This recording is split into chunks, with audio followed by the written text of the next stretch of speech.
pilotando no escuro em meio ao campo inimigo, sem paraquedas e com aviões obsoletos. Quem foram as bruxas que aterrorizaram o exército alemão durante a Segunda Guerra Mundial? É sobre isso que falaremos hoje.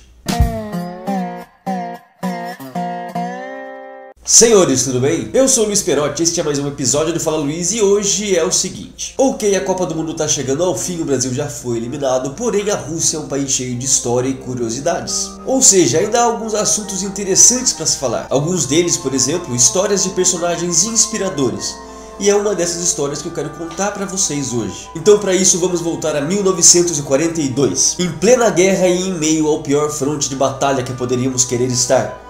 A batalha entre União Soviética e Alemanha. Isso porque muita gente não sabe, mas os exércitos mais bem preparados de Hitler, aqueles com os melhores treinamentos e equipamentos, não lutavam no fronte ocidental contra os Estados Unidos e a Inglaterra, por exemplo. E sim lutavam no fronte oriental contra os exércitos de Stalin, inclusive local onde aconteceu a primeira derrota do exército alemão. Porém não é desta batalha que eu gostaria de falar, e sim de um regimento específico. O 58º Regimento de Bombardeio Noturno, também conhecido como as Bruxas da Noite. Pois é, para entendermos a história desse regimento, precisamos primeiro entender que, diferentemente do que acontecia no Ocidente, onde exclusivamente homens lutavam no campo de batalha, deixando a participação feminina restrita aos campos médicos e de mecânica, os soviéticos, por ordem do premier Stalin, em 1941, implantaram a participação ativa de mulheres na guerra. Ou seja, mulheres soviéticas podiam ser soldados e combaterem na guerra igual aos homens. Essas mulheres eram em sua maioria esmagadora voluntárias, jovens que mal saíram da adolescência, mas que desejavam juntar-se à luta contra o nazismo, como é o caso, por exemplo, da jovem Lyudmila Pavlichenko, que fazia parte do corpo de atiradores de elite soviético e a quem foi creditado nada mais nada menos que 309 mortes ao final da guerra.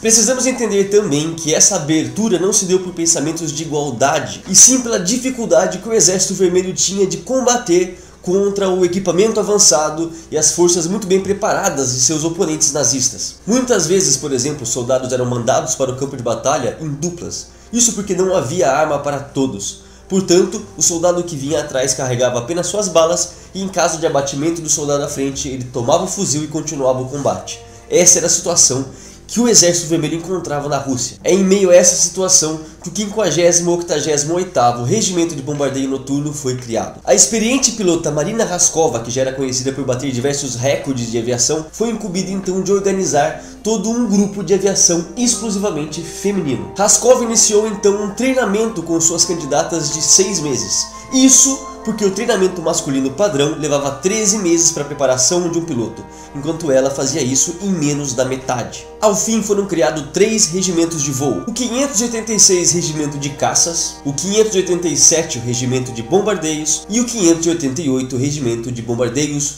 Noturnos, ou melhor, as Bruxas da Noite. Em 1942, no primeiro ano de existência deste batalhão, Valéria Komiakova foi a primeira mulher a abater um avião nazista à noite em uma batalha da Ucrânia. Mas logo depois, várias outras começaram a repetir o feito e o regimento começou a ganhar experiência e combatividade. Porém, suas missões poderiam ser consideradas quase como missões suicidas. Isso porque o avião que elas utilizavam eram os Polikarpov PO-2, que eram aviões biplanos de madeira usados no trabalho agrícola, cuja velocidade máxima não chegava à metade de qualquer avião nazista. Além disso, elas voavam sem paraquedas, isso para evitar que o peso do avião ficasse muito grande e elas pudessem fazer manobras mais facilmente. Por isso, suas missões aconteciam à noite, quando era mais difícil de serem detectadas, e com os motores de seus aviões desligados, para que não chamassem a atenção dos nazistas. Porém, o espaço reservado às bombas daqueles biplanos eram muito pequenos, cabiam apenas 6 bombas, se fazendo necessário então mais viagens por noite, chegando ao total de 8 missões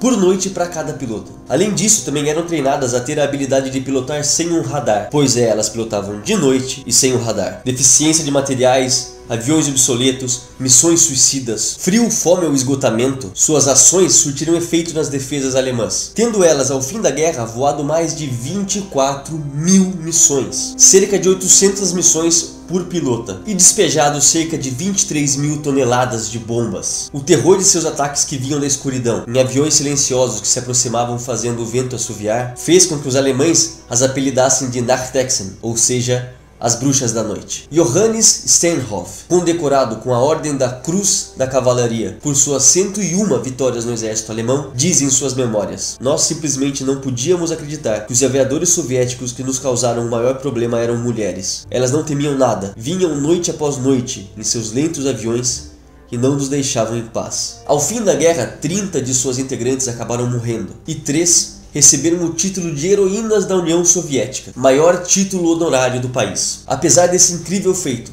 de uma participação ativa e necessária num dos maiores combates da história da humanidade, de forma tão espantosa e corajosa, as Bruxas da Noite são pouco conhecidas. Pouco é dito sobre elas fora do seu país de origem, pouco foi mostrado em filmes ou séries. Portanto, fica aqui a história dessas mulheres incrivelmente corajosas, que há quase 80 anos atrás voavam silenciosamente pela noite, lutando pelo seu ideal. Senhores, este foi mais um vídeo do Fala Luiz, eu espero que vocês tenham gostado. Semana que vem tem outro vídeo com outro tema, mais o mesmo rapaz aqui falando com vocês, ok?